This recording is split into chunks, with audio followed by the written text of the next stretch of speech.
Auto switch और starter में power supply देने पर ऑटो स्विच अगर स्टार्टर को तुरंत चालू करने लगे तो ये बहुत बड़ा प्रॉब्लम है। इसी प्रॉब्लम के कारण ही दो फेस में भी ऑटो स्विच स्टार्टर को चालू कर देता है।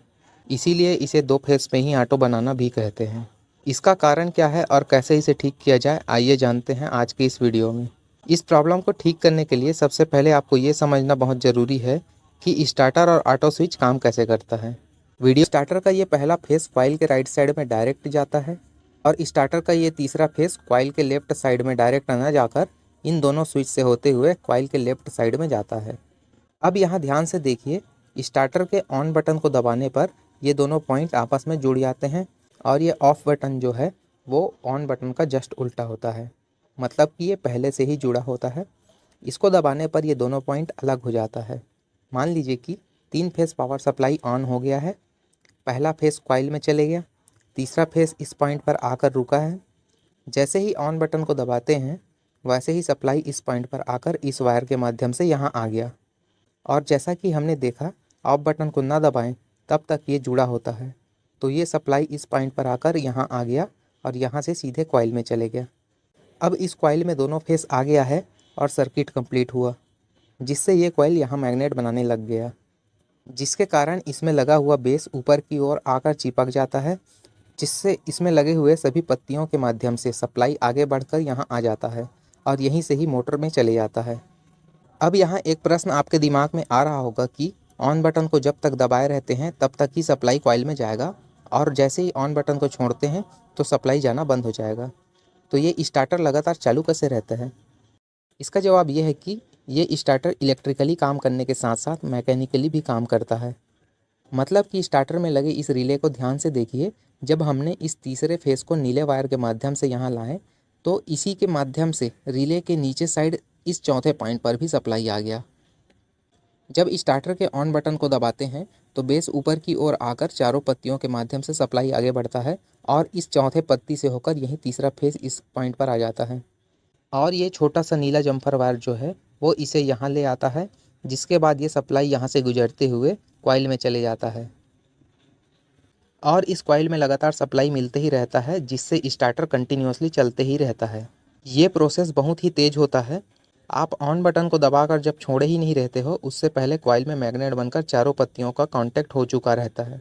इतना लंबा प्रोसेस होने के बाद स्टार्टर चालू होता है, लेकिन कमाल की बात यह है कि हम सिर्फ एक बटन दबाकर इसे तुरंत ही चालू कर लेते हैं। तो इसी बात पर एक लाइक तो बनता है बॉस। अब बात करते हैं स्टार्टर के साथ ऑटो स्विच के ऑपरेटिंग की। अब यहाँ ध्यान से देखिए, स्टार्टर में जब ऑटो स्विच लगाते हैं तो इस रेड वायर को स्टार्टर से बाहर निकालकर ऑटो स्विच के एन और वी पॉइंट, मतलब कि इस चौथे और पाँचवें नंबर में इसको जोड़ते हैं।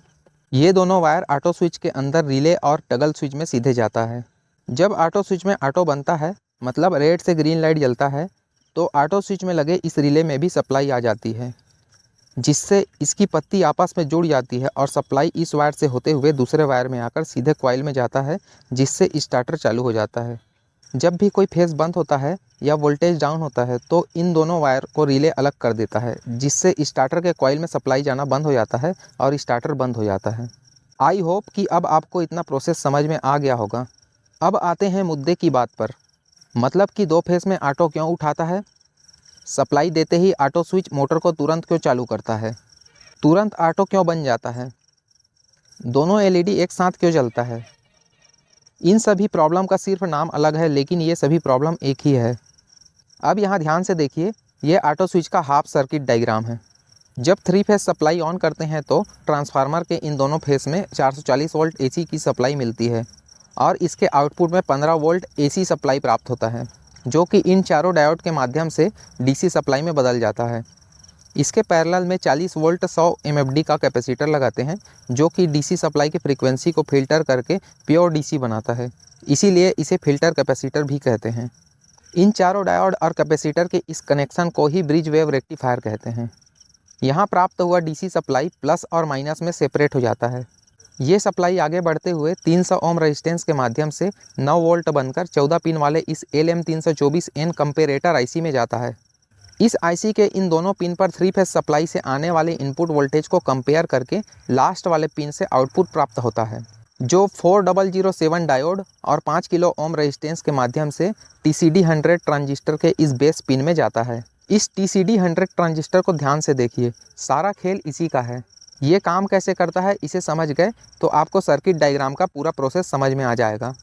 यह ट्रांजिस्टर इस नेगेटिव सप्लाई को यहाँ से आगे बढ़ाना है या नहीं, ये चीज़ यही डिसाइड करता है। जब ऑटो बनता है उतने टाइम LM324N IC के इस पॉइंट से +6 से +9 वोल्ट की पॉजिटिव सप्लाई बाहर आती है।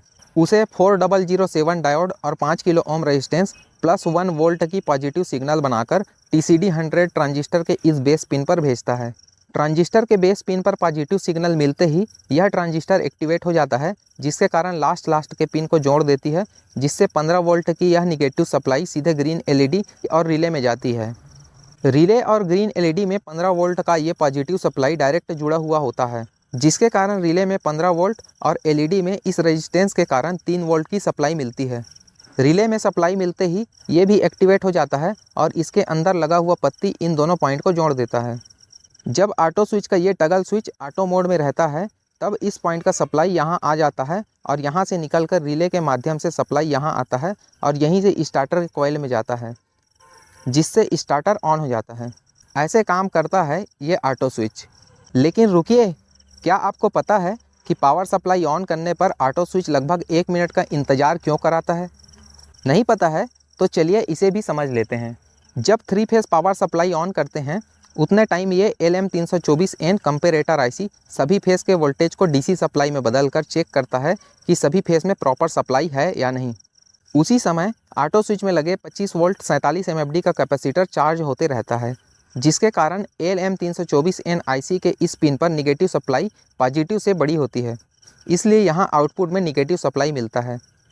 इस निगेटिव सप्लाई को यह डायोड ब्लॉक कर देता है, जिससे इस ट्रांजिस्टर में कोई भी सिग्नल प्राप्त नहीं होता है, जिसके कारण ये निगेटिव सप्लाई यहाँ से आगे नहीं बढ़ पाता।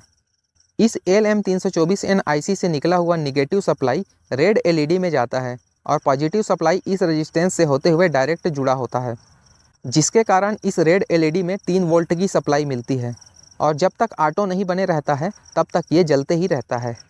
लगभग 1 मिनट बाद 25 वोल्ट 47 MFD कैपेसिटर चार्ज हो जाता है, जिसके कारण LM324N IC के इस पिन पर पॉजिटिव सप्लाई निगेटिव से बड़ी हो जाती है, इसीलिए यहाँ आउटपुट में पॉजिटिव सप्लाई मिलता है। यह पॉजिटिव सप्लाई रेड LED में जाता है, जिससे रेड LED के दोनों लेग पर पॉजिटिव सप्लाई मिलने के कारण यह बंद हो जाता है और यही पॉजिटिव सप्लाई डायोड रेजिस्टेंस के माध्यम से इस ट्रांजिस्टर में जाता है और जैसा कि अभी इसके वर्किंग मैकेनिज़्म को देखे हैं वैसा ही काम करने लग जाता है। आई होप कि अब आपको पूरा भरपूर ज्ञान हो गया होगा। जब ऑटो स्विच में TCD100 ट्रांजिस्टर शॉर्ट सर्किट हो जाता है तो ये निगेटिव सप्लाई को डायरेक्ट आगे बढ़ा देता है। इसी के कारण ऑटो स्विच के इस पहले और दूसरे पिन में सिर्फ 2 फेज सप्लाई देते ही ट्रांसफार्मर अपना काम करने लग जाता है, जिससे तुरंत ऑटो स्विच की दोनों LED एक साथ जलने लग जाती है और स्टार्टर 2 फेज में ही चालू हो जाता है। जब रिले ख़राब होकर इसकी पत्ती शॉर्ट हो जाती है तब भी मोटर तुरंत चालू हो जाता है। कई बार LM324N IC ख़राब होकर हमेशा पॉजिटिव आउटपुट देने लगता है, जिसके कारण TCD100 ट्रांजिस्टर एक्टिवेट होकर मोटर तुरंत चालू कर देता है। जब भी टगल स्विच ख़राब होकर इसकी पत्ती शॉर्ट हो जाती है तब भी मोटर तुरंत चालू हो जाता है।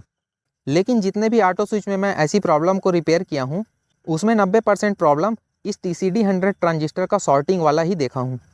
इस ट्रांजिस्टर को निकाल कर नया ट्रांजिस्टर लगाने से ये प्रॉब्लम तुरंत ठीक हो जाता है।